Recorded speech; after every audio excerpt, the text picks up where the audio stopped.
નમસ્કાર મિત્રો, Sanjay maths and science એકેડમીમાં આપનું સ્વાગત છે. આજે આપણે વિજ્ઞાનના એક એવા પ્રકરણમાં ડૂબકી મારવાના છીએ જે ખરેખર જાદુઈ લાગે છે. પ્રકરણ 9 પ્રકાશનું પરાવર્તન અને વક્રીભવન. પણ આજે આપણું ખાસ ફોકસ રહેશે વક્રીભવન પર. ચાલો સાથે મળીને પ્રકાશના આ રહસ્યમય વર્તનને સમજીએ. ચાલો એક સવાલથી શરૂઆત કરીએ. શું ક્યારે એવું બન્યું છે કે આપણે જે જોઈએ છીએ એના પર વિશ્વાસ ના કરી શકીએ? શું એવું શક્ય છે કે આપણી પોતાની આંખો જ આપણને ક્યારેક ધોખો આપી દે? કારણ કે આપણી આસપાસ એવી ઘણી ઘટનાઓ બને છે જે દેખાય છે કંઈક અલગ અને હોય છે કંઈક બીજું. મને ખાતરી છે કે આ અનુભવ તો લગભગ બધાને થયો જ હશે. પાણીની ડોલમાં તળિયે પડેલો સિક્કો જાણે થોડો ઉપર આવી ગયો હોય એવું નથી લાગતું?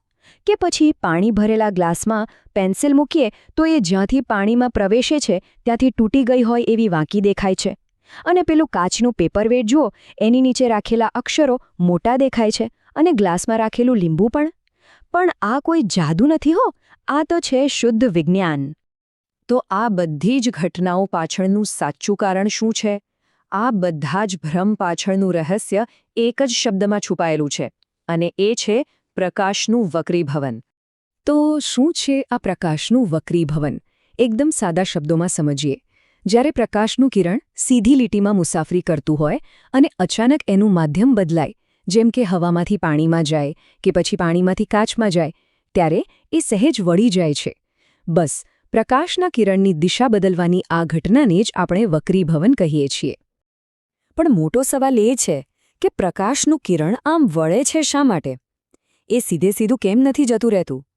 કારણ બહુ જ સરળ અને રસપ્રદ છે.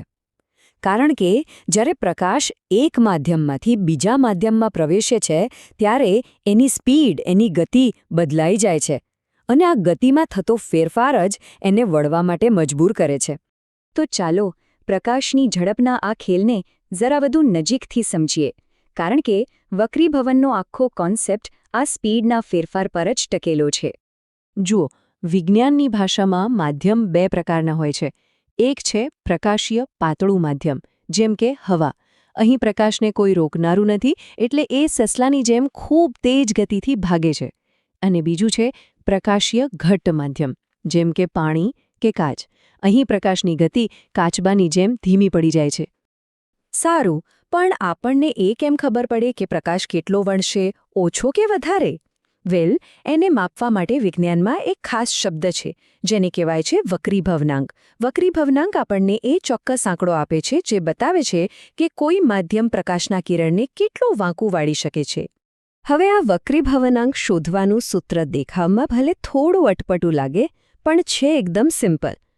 તે ખરેખર તો બે અલગ અલગ માધ્યમોમાં પ્રકાશની ગતિનું ગુણોત્તર જ છે.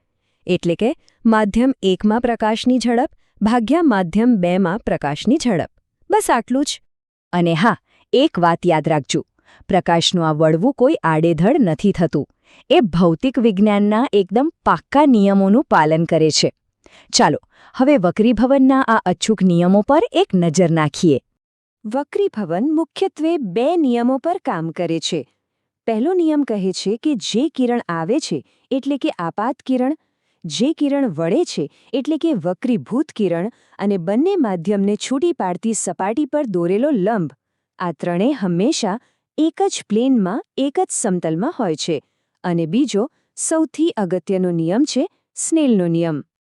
હવે આ સ્નેલનો નિયમ શું કહે છે? એ ગણિતની ભાષામાં વક્રીભવનને સમજાવે છે. એ કહે છે કે આપાત કોણના સાઇન આઈ અને વક્રીભૂત કોણના સાઇન આરનો ગુણોત્તર હંમેશા અચળ રહે છે.